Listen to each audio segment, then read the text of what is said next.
Napis na spominski plošči, pred katero stojimo in jo je leta 2014 v čas slovenskim žrtvam vseh treh totalitarnih režimov odkril takratni ameriški veleposlanik gospod Joseph Mussolini, nagovarja številne mimoidoče, ki se čisto slučajno z radovednostjo ali z določenim namenom ustavijo na tem mestu.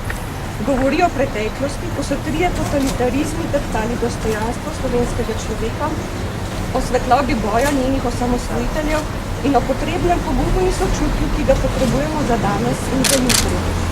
Vabim direktorico Študijskega centra za narodno spravo, dr. Andrejo Valic-Zbir in namestnica ameriškega veleposlanika gospoda Gautama Rano, da pred spominsko ploščo položita cvetje.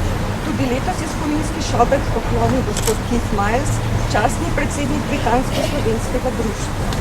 I kindly ask Dr. Andrea Valic-Zbir, Director of the Study Center for National Reconciliation, and Mr. Gautam Rana, Deputy Chief of Mission at the U.S. Embassy, to lay the flowers.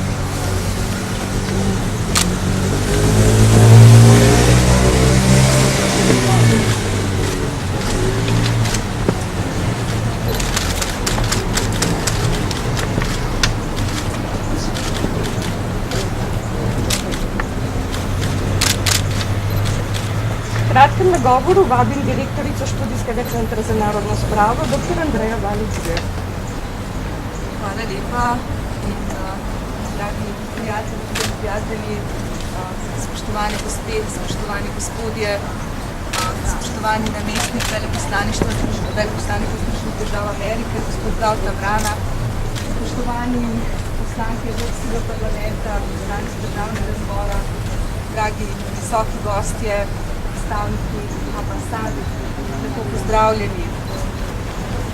Torej, letos se že četrtič zbiramo pred tole spominsko ploščo, kot je dejala kolegica Jelka, v spomin in v počastitev vseh žrtev, vseh totalitarnih režimov, torej fašizma, nacionalnega socializma in komunizma, ki so pustošili po slovenskem ozemlju v 20. stoletju. Ravno tako napis na tej plošči časti ljudi, ki so se borili za osamosvojitev Slovenije, ljudi, ki si vsakodnevno prizadevajo za spravo v slovenskem narodu, ki je še tako potrebna.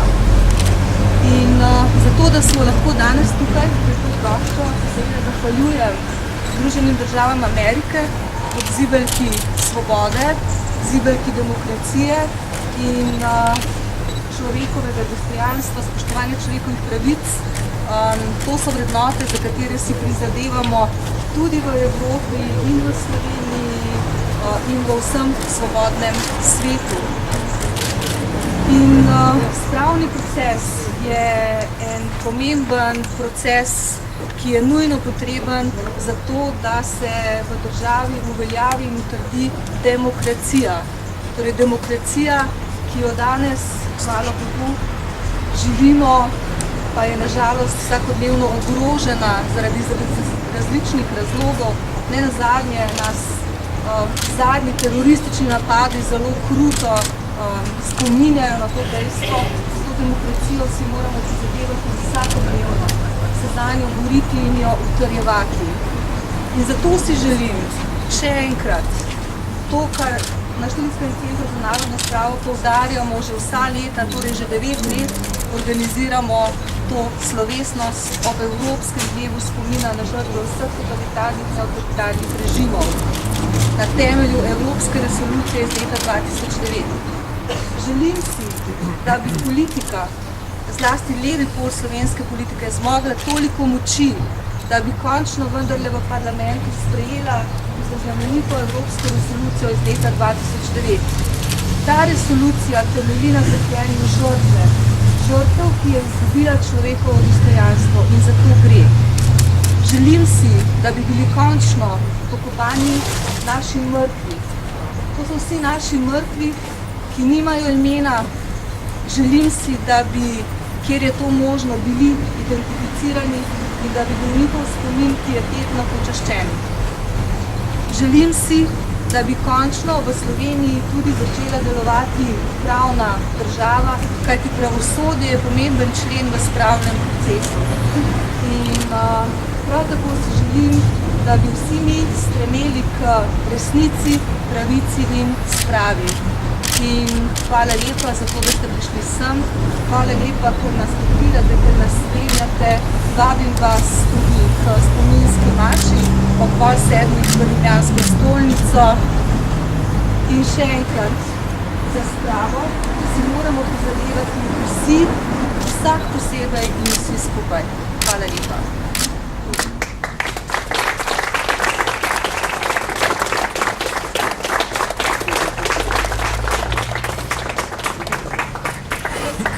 Dobar dan. It is an honor to be with you here today to commemorate the European Day of Remembrance for victims of totalitarian and authoritarian regimes. As you know, on this day in 1939, Nazi Germany and the Soviet Union signed the Molotov-Ribbentrop Pact, which resulted in the deaths of millions of people, including many Slovenes. During the 20th century, Slovenes, as well as many others across the globe, suffered under the yoke of fascist, Nazi, and communist oppression. We gather here today to honor and grieve for all those who sought peace and could not avoid it. In the words of the late Jewish American Holocaust survivor and Nobel Peace Prize winner Elie Wiesel, for the dead and the living, we must bear witness. As we recall those who suffered and died under totalitarian repression, I'm reminded of the words of one of our greatest American presidents, Abraham Lincoln. In mourning those who lost their lives, Lincoln said it was the responsibility of the living to pursue the unfinished business of those who gave their lives for freedom. Together, let us remember and honor those who defended peace and reconciliation, past and present. Let us celebrate those who fought for and continue to fight to preserve Slovenia's independence and identity, as well as the courage, passion, and decency of the Slovenian people. Hvala lepa.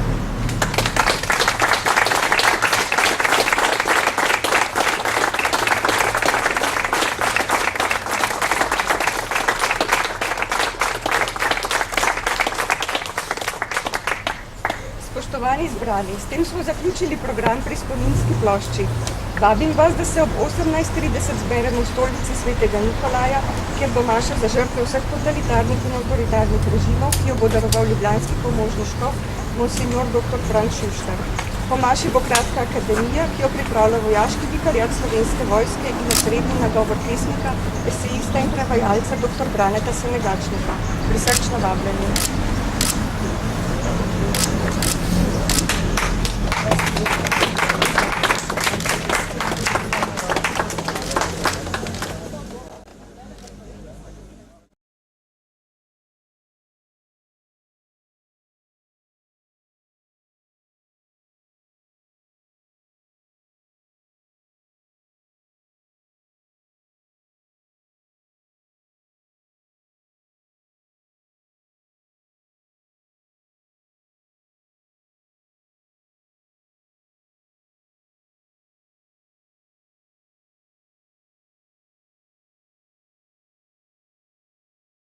Sestre v Kristusu. Danes večer darujemo v naši stolni cerkvi sveto mašo prav poseben namen za žrtve zločinskih režimov. Danes je namreč Evropski dan spomina na žrtve vseh totalitarnih in avtoritarnih režimov. Na današnji dan zaradi tega, ker je leta 2009 Evropski parlament 23. avgust razglasil za Evropski dan spomina na žrtve vseh totalitarnih in avtoritarnih režimov. Na ta dan je bil namreč leta 1939 podpisan pakt Ribbentrop-Molotov med nacionalsocialistično Hitlerjevo Nemčijo in komunistično Stalinovo Sovjetsko zvezo. Posledice zlitja teh dveh zločinskih totalitarizmov in vsakega posebej so bili na desetine milijonov umorjenih ljudi in neizmerno trpljenje preživelih in mučenih ter ustrahovanih ljudi. Kaj so ti satanski režimi povzročili človeštvu? Treblinko, Auschwitz, sibirske gulage in holodomor v Ukrajini, Bonars, Rak in pri nas Teharje, Verdrenk, Rok, Hudojamo in še mnoge druge kraje trpljenja. V narode so vsekali rane, ki še vedno krvavijo in še vedno bolijo. Bratje in sestre, lahko pa smo hvaležni za možnost, da nas spomin in bolečino postavimo na dalitveni oltar pred Boga. V ponižni molitvi želimo prositi Gospoda za usmirenje, za pomoč v vseh nečloveških odnosih in za blagoslov ljudem v naši družbi.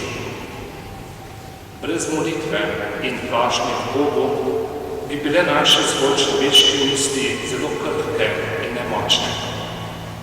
Z molitvijo in svetomašo pa postavljamo pred vsemogočnega Boga, stvarnika nebes in zemlje, stvarnika vseh ljudi, dobrih in slabih, da nas spomin in vso našo situacijo. Pred Gospoda lahko položimo bolečino, jezo, obtožbe, nerazumevanje situacij, nemoč nedolžnih, sovraštvo zločincev, ujetost in nemoč krvnikov, krepenenje, sodbe, pravične in nepravične situacije, neodgovorjena vprašanja. Zakaj je Bog to dopustil? In vse, kar nam leži na duši ob spominu na dogajanja v totalitarnih in avtoritarnih režimih. Vemo, da je za ta občutja in neodgovorjena vprašanja vsemogočni Bog, dobri oče in pravični sodnik, pravi in zadnji naslov. Zakaj je Bog to dopustil? Zakaj se še danes dogajajo krivice in zlo med ljudmi? Tiste velike krivice v svetu in družbi in tudi tiste krivice v ozkih krogih ljudi, tudi v družinah. O skrivnosti zla nam zelo jasno spregovori Božje razodetje. Beseda Svetega pisma že čisto na začetku.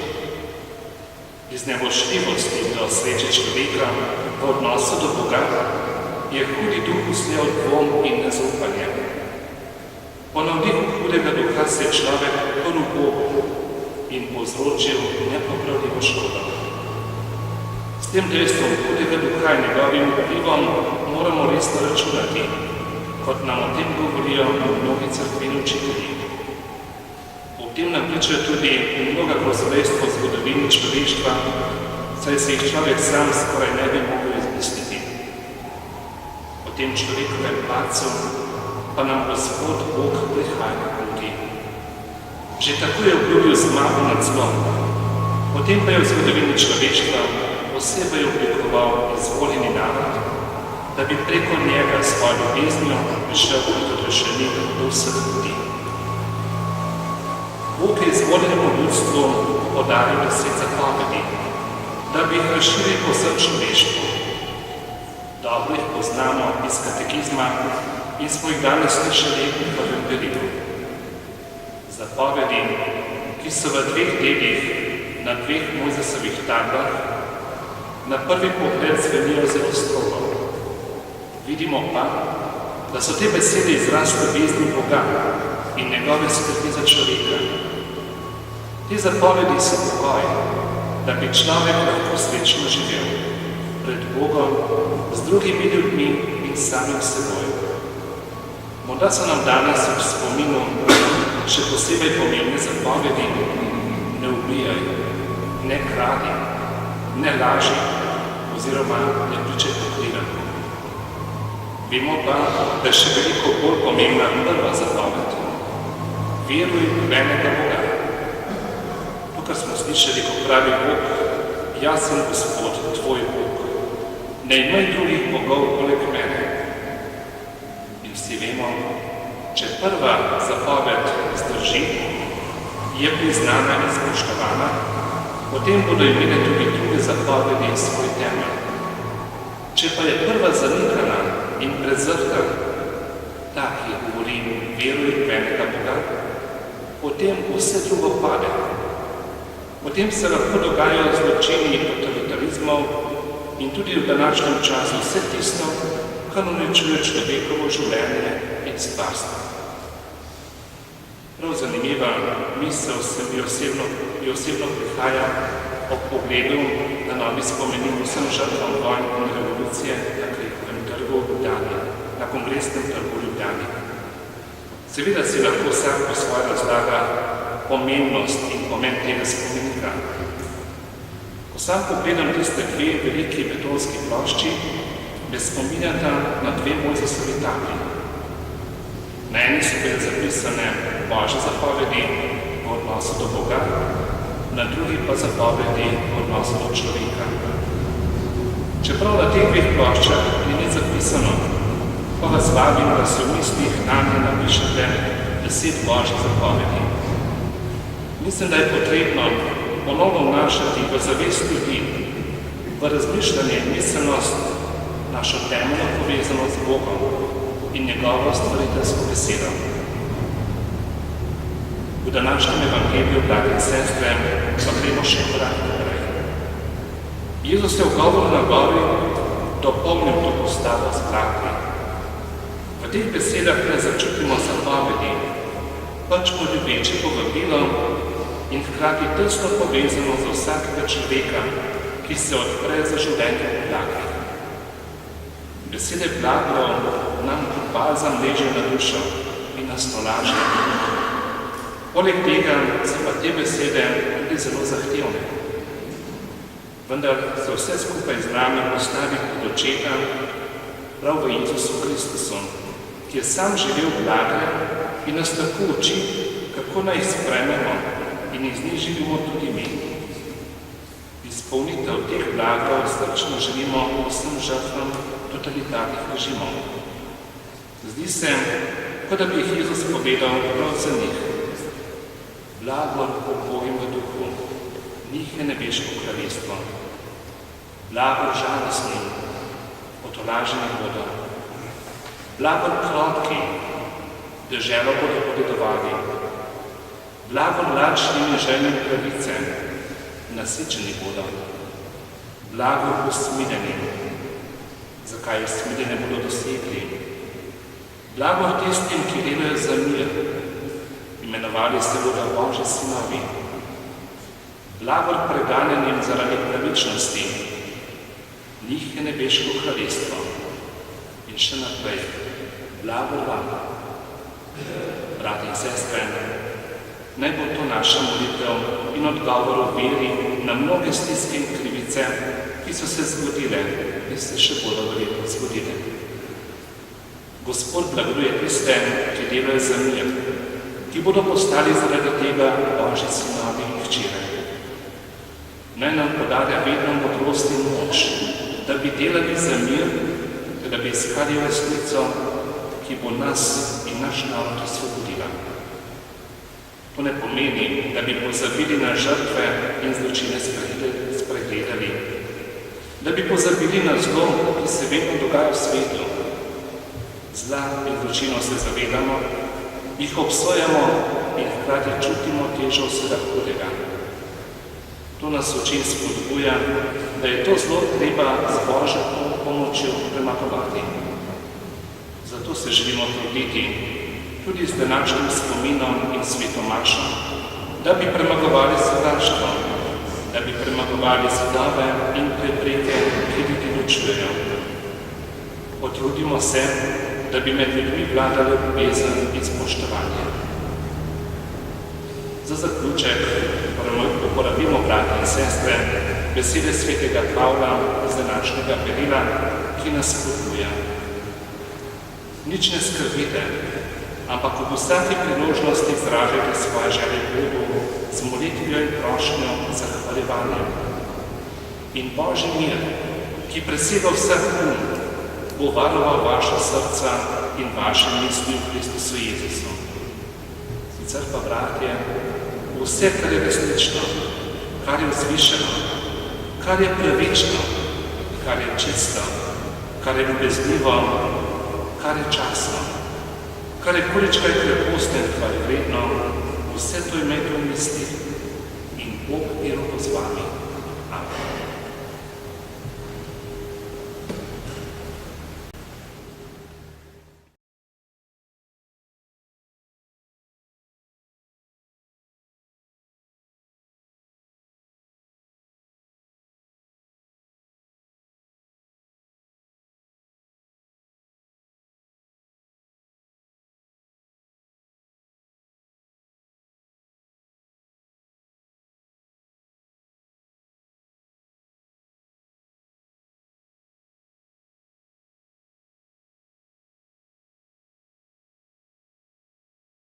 Spoštovani poslanci Državnega zbora in evropski poslanci, visoki gostje iz cerkvenega in vojaškega življenja, veleposlaniki, gospe in gospodje, dragi prijatelji in vsi, ki ste se udeležili današnje svete maše ob dnevu spomina na žrtve totalitarnih in avtoritarnih režimov.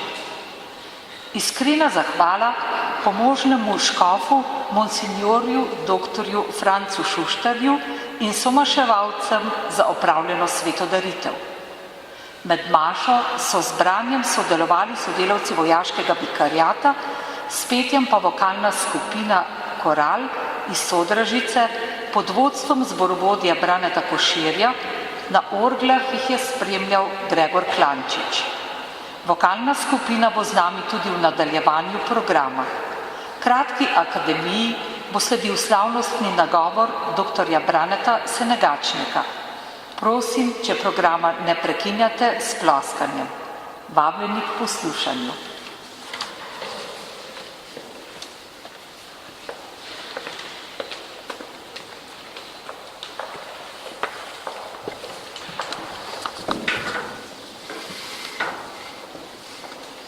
France Balantič, Venec.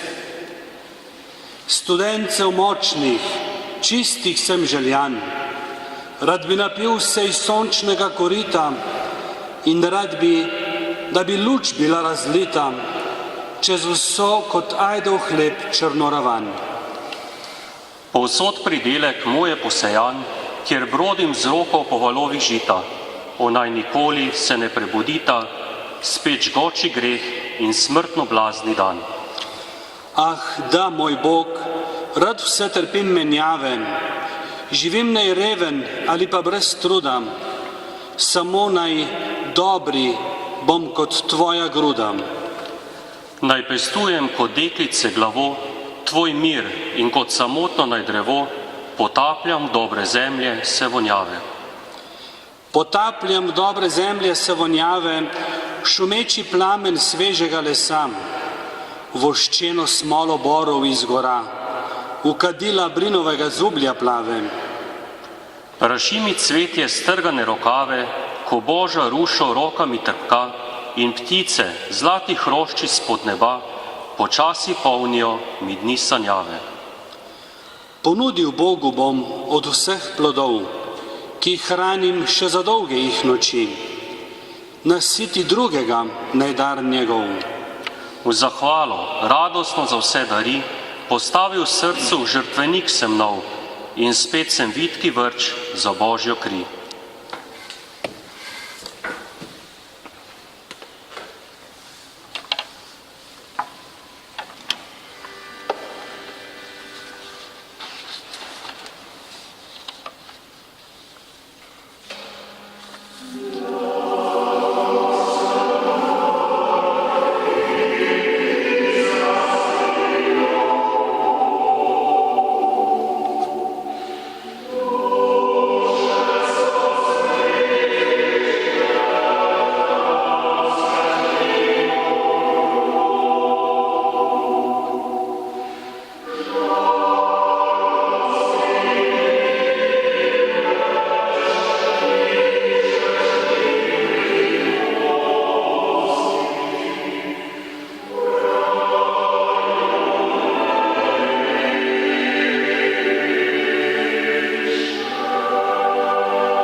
V razmislek živečim dušam. Ko človek gleda na svoje prehojene poti in ko zre prehojene poti svojega rodu, se mu spomin pogosto žal ustavi tam, kjer ni luči in kjer boli, kjer sam je nebogljen in tavajoč in hrepeni skupaj s pesnikom.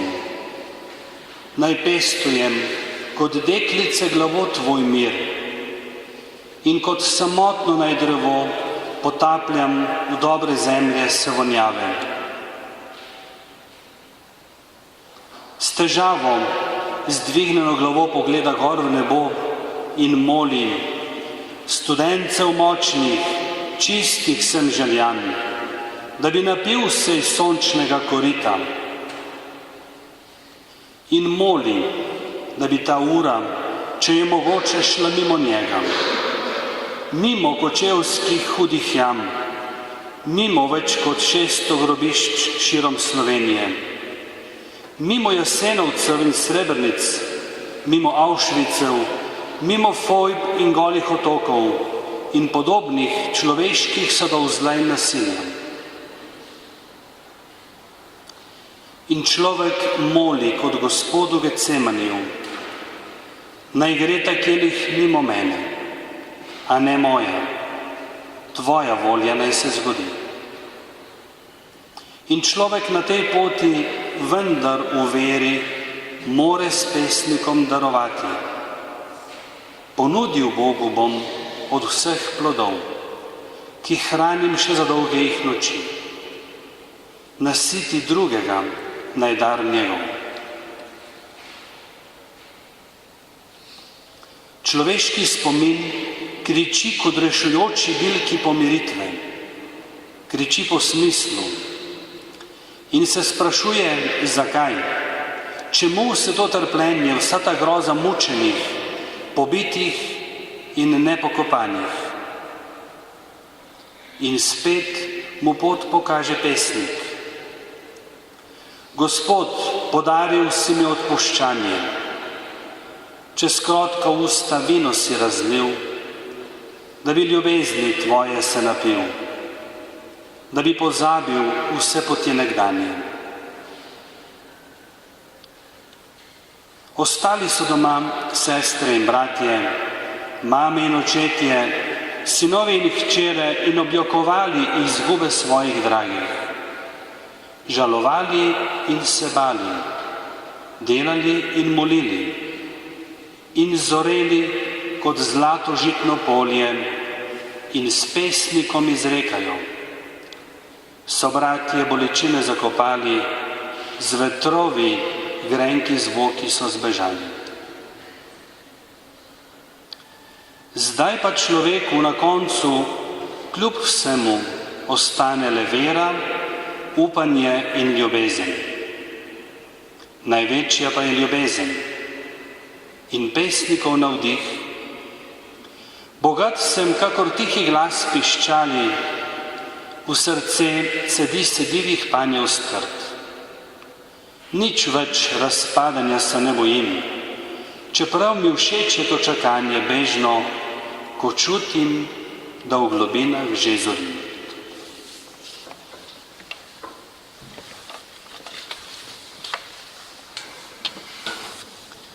Gospod, podaril si mi odpuščanje, čez krotka usta vino si razlil, da bi ljubezni tvoje se napil, da bi pozabil vse poti nekdanje.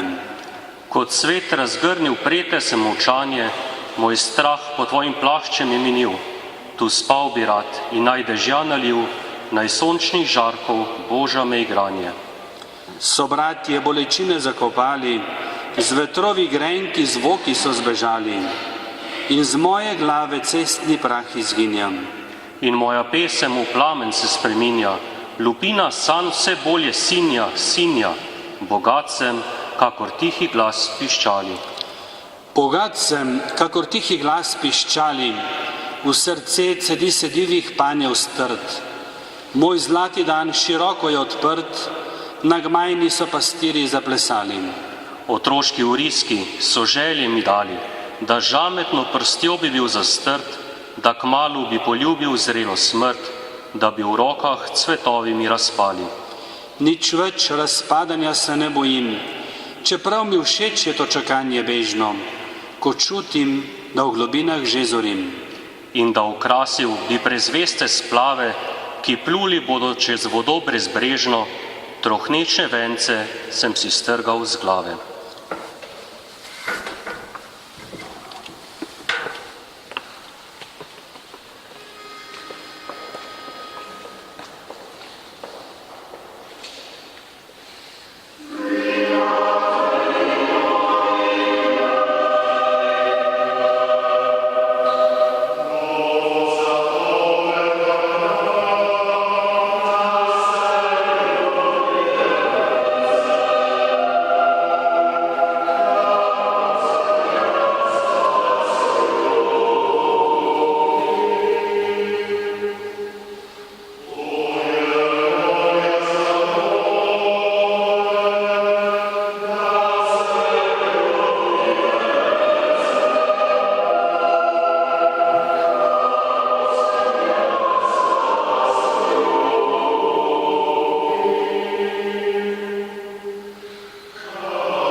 Dr. Brane Senegačnik, slovenski pesnik, esejist in prevajalec, je doktoriral iz klasične filologije na Filozofski fakulteti v Ljubljani, kjer sedaj poučuje.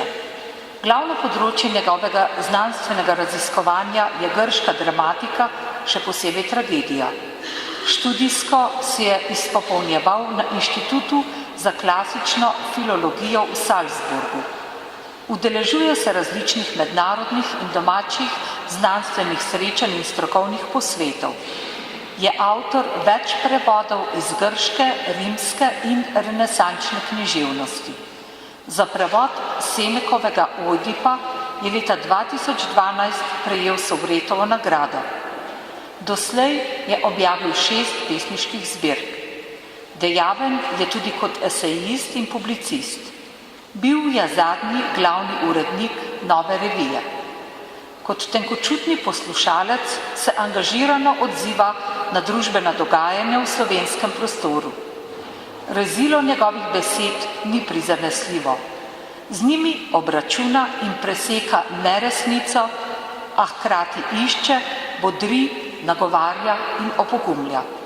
Dr. Brane Senegačnik, vabljeni k besedi.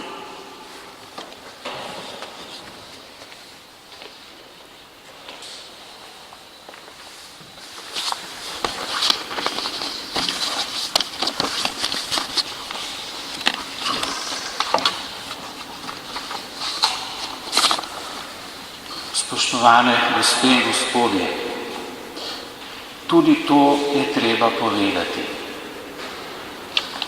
Ob spominskih slovesnostih se navadno govorijo slovesne besede, lepe, pozitivne besede, ki merijo na strinjanje in hočejo pomirjati, ne pa vznemirjati. To je razumljivo. Še posebej na prireditvah, ki so namenjene preseganju družbenih razdorov, spravi, sožitju in nenasilni, ustvarjalni integraciji družbe. Vendar takšna pot žal ne vodi vedno na zaželeni cilj. Včasih je preprosto treba povedati tisto, kar mislimo, da je resnično in urgentno, pa ne zato, da bi uveljavljali svoj prav nasproti komorkoli, ampak zato, da bi imela resnica sploh še kakšno težo v družbi, zato, da bi se navsezadnje sploh še lahko pogovarjali in razumeli. Mislim, da je sedaj tak trenutek, zato želim povedati dve stvari. Ena zadeva predvsem naše specifične slovenske razmere, druga pa splošno razmerje med totalitarizmom in demokracijo in utemeljenost slednje na človekovih pravicah. Kar imam v mislih, ni nič posebnega, nič novega, nič takega, na kar niste že sami pomislili. A ob tem mi prihajajo v spomin besede nemškega filozofa Josefa Piperja. Navajam. Deklamiranje ob slovesni priložnosti ne pove veliko, a temeljne resnice moramo, zato da ne izgubijo svoje rodovitnosti, vedno na novo premišljevati. Saj je prav to smisel meditacije in kontemplacije, da resnica postane navzoča sredi človeške družbe in ne neha posegati v dejavno življenje.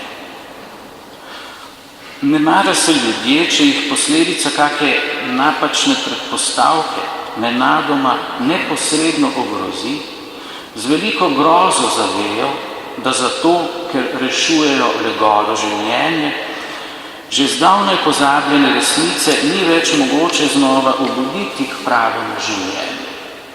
Navsezadnje si ni povsem nemogoče predstavljati, da si nekega dne ne bodo le rabli zatiskali oči pred tem, da so stvari, ki človeku neodtujljivo pripadajo, marveč da niti žrtve ne bodo več znale povedati, v čem se jim dejansko godi krivica. Konec navedka. 23. avgust je Evropski dan spomina na žrtve stalinizma in nacizma, spomina na žrtve vseh totalitarnih, avtoritarnih in nedemokratičnih režimov. Slovenija je tako rekoč model države, v kateri je tak dan potreben, celo usodno potreben. Deklaracija o evropski zavesti in totalitarizmu namreč osvetljuje ključne točke njene sodobne zgodovine. Njeno napadenost in trpljenje pod tremi oblikami totalitarizma v vojnih in v mirnodobnih razmerah. Vendar vemo, kakšen je bil politični oziroma oblastni odziv na to deklaracijo. Dan tako temeljnega spomina spremlja tudi danes nekakšno, da tako rečem, uradno nelagodje. Kakor da bi bil nekaj odvečnega, še več, nekaj nepravega, nekaj, kar ni v skladu z usmeritvijo in razpoloženjem sodobne slovenske družbe. To sicer ni povedano neposredno v političnem jeziku, pač pa v različnih jezikih kulture, predvsem popularne, in v govorici vsakdanjega življenja. Ti jeziki v svojih najnižjih intelektualnih in moralnih legah začenjajo celo oblikovati današnji memorial, ta razumevajoči spomin na vse človeško trpljenje, češ da je krinka in spodbuda novega ekstremizma in celo fašizma. Če k temu prištejemo še vse bolj intenzivno navzočnost komunističnih totalitarnih simbolov, insignij in zgodovinskih osebnosti v vseh mogočih oblikah, postane slika še bolj kalna ali pa še bolj jasna, kakor pač pogledamo. Takšno je dejansko stanje. Neposredno poveličevanje ali prijazna ironija, zastave in herojske komunistične zgodbe ali pa povesti o dobrodušnih, morda ali včasih malo robatih tovariših, ki so pa znali narediti red, kot je treba, spomeniki samodržcu ali majice in likerske steklenice, s katerih nas gleda njegova podoba. Odkot prihaja vse to? Dobro plačana propaganda, zaščita nedemokratičnih privilegijev, sentimentalnost, popolna družbena nekritičnost. Morda je v igri vse to, a kaj se s tem izraža? Nič? Ali je tole čudna šala? Ali pa mogoče zvestoba našemu pravemu izročilu in temelju? A kaj je tedaj to izročilo in ta temelj? Seveda ne bo nihče nikoli rekel, da je to totalitarna ideologija, saj si noben totalitarizem nikoli ni nadeval oznak za negativnimi konotacijami. Pač pa smo in bomo vedno večkrat slišali, da se k tem znamenjem spontano zateka ljudska volja do svobode. Takšne izjave so, je to sploh treba izreči, globoko protislovne. So znamenje skoraj strašljive zmede. Seveda so bili in so razni totalitarni, avtoritarni in nedemokratični sistemi med seboj različni. In prav je, da zgodovinopisje, družboslovje in humanistika odkrivajo, opisujejo in razlagajo te razlike. To je tako rekoč trivialno dejstvo. A prav tako trivialno dejstvo je, da so vsi tovrstni režimi bili in so nasprotni veljavnim pravnim normam in vrednotam sodobne evropske demokracije. In to v istih glavnih točkah. Posebej skrb vzbujajoče je, če strokovne institucije in drugi instrumenti raziskovanja in racionalnega urejanja družbe svojo avtoriteto raziskovanja in razumevanja ne spodbujajo, temveč ga celo zaustavljajo. Če ustvarjajo prepovedana območja mišljenja, če izbrisujejo realni zgodovinski kontekst in v odebeljenih, povečanih črkah ponatiskujejo ideološkega. Skratka, če na vse načine zakrivajo očitno totalitarni značaj nekega polpreteklega režima. Resnično zgodovino je torej treba spoznavati zlasti zato, ker je resničnost vedno zgodovinska. Sicer ne bomo mogli zares razumeti tega, kar se nam dogaja tu in zdaj.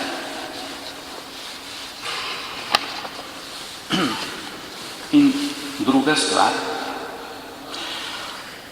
Resolucija Evropskega parlamenta o evropski zavesti in totalitarizmu je seveda politično besedilo, v čisto formalnem smislu, pa tudi v tistem plemenitem pomenu, ki v današnjem običajnem jeziku iz teh ali onih razlogov skoraj da ni več zaznano. Namreč, da je politika v svojem bistvu nekaj plemenitega. Besedilo je, sicer sem tja repetitivno, mestoma nedoločno, morda kdaj tudi ne docela dosledno, Tudi v tem odseva njegov politični značaj in značaj zapletene evropske politične zgodovine. Kljub temu je po vsebini in politični teži edinstveno. To, o čemer govori, je za evropsko prihodnost ključnega pomena. V 9. točki poziva države članice naj si še naprej prizadevajo za krepitev pouka evropske zgodovine ter poudarijo zgodovinski dosežek evropskega združevanja in ostro nasprotje med tragično preteklostjo ter miroljubnim in demokratičnim družbenim redom današnje Evropske unije. V 2. točki pa poudarja, da miroljubna in uspešna Evropa temelji med drugim na vrednotah človekovega dostojanstva in spoštovanju človekovih pravic. Miroljubni demokratični red in človekove pravice so otipljive in vsaj načeloma vsakomur prepoznavne dobrine sodobne evropske politične realnosti. Nedvomno je to oboje, ta demokratični red in človekove pravice, nastalo zgodovinsko, vendar ni zgodovina sama tista, kar temu podeljuje posebno vrednost in značaj vrednote. Če namreč vrednote razumemo izključno kot proizvod zgodovinskih procesov, kot golo zgodovinsko dejstvo, lahko v vsakem trenutku ti isti procesi proizvedejo nekaj drugega, kar se bo lahko s takimi ali drugačnimi sredstvi uveljavilo namesto njih. Tudi v tem pogledu je najbolj poučna zgodovina sama. Podobno velja tudi za enega sicer najbolj čudovitih proizvodov Zahoda, za znanost, ki ima v sodobni kulturi še posebej veliko vlogo. Podobno kot zgodovina s svojimi boji in tekmovalnostjo, tudi znanost ne ponuja trdne podlage za edinstveno vrednost vsakega individualnega človeka in za univerzalnost njegovega dostojanstva in pravic. Gotovo nam niso neznane težave, ki jih ima naš čas z določitvijo meja človeškega življenja. Kdaj se to začne, kdaj se konča ali naj se konča. To je veliko širše vprašanje, kot se običajno misli. Namesto pojma dostojanstva se vse bolj uveljavlja pojem kvalitete življenja. Zdi se, da je ta postala pomembnejša. A kdo je tisti, ki lahko odloča o njej? In predvsem na kakšni podlagi? Zares skrbna podlaga človekovih pravic bi lahko bila samo osebna človekova narava, vendar ne kot izključno biološki naravoslovni pojem. Človeku pripadajo posebne pravice lahko samo zaradi njegove narave. O človekovi naravi pa je v sodobni kulturi še teže govoriti kot o dostojanstvu. Misel Jeana Paula Sartra, da človeške narave ni, je postala danes tako rekoč samoumevna družboslovna predpostavka. Vendar ne glede na namen avtorja in tistih, ki jo nekritično uporabljajo, lahko ta predpostavka rabi tudi za izhodišče vsakršne totalitarne prakse moči in tega, da se s človekom počne, kar se komu zljubi, če spet navedem Jozefa Titorja. Samo univerzalna človeška narava, katere vrednost presega sleherno človeško razpravljanje, lahko zagotovi vsakemu človeku neodtujljive pravice. Tradicionalna kultura je za takšno človeško naravo priznavala božansko poroštvo, ker je predpostavljala, da je človek ustvarjen po Božji podobi. Sodobna kultura pa stoji tu pred veliko, a neodložljivo težavo. Zdi se mi, da je mogoče rešitev iskati le, če zaobrnemo naš običajni pogled. Če sveta ne dojemamo več kot prostora, v katerem uresničujemo svojo zgodbo in ki ga lahko zato prilagajamo svojim predstavam in zahtevam, temveč v njem spoštovanjem zremo veliko resničnost, ki ji pripadamo skupaj z vsemi drugimi ljudmi in v kateri skupaj z njimi odkrivamo drug drugega in sami sebe. Totalitarizem obeta vse, a ne v dobro vseh, temveč zgolj svojih pripadnikov. Prisvojiti si hoče svet v celoti in ga zato prikraja svojim meram. Od takšnega sproščenega sveta na koncu vedno ostanejo le ruševine, bolečina in nesmisel. Demokracija ima, ali vsaj ne bi imela, v mislih vse ljudi, ne le naše in moje. Zanimajo resničnost, ki nas vse presega. To, da ne morem imeti vsega, ne sme postati izvor frustracij, kot se v resnici pogosto dogaja. To moram preprosto sprejeti kot resničnost in se razumno samo omejevati. S takšno samo omejitvijo v okviru svojih zmožnosti pomagam ohranjati svet in dejansko večati skupno blaginjo, kot vedno znova dokazuje zgodovina. Na takšnem obzorju drugi ljudje niso več moj pekel, če še enkrat navedem Sartra, temveč tisti, brez katerih bi ne mogel biti, kar sem. Človek, edinstven in neponovljiv.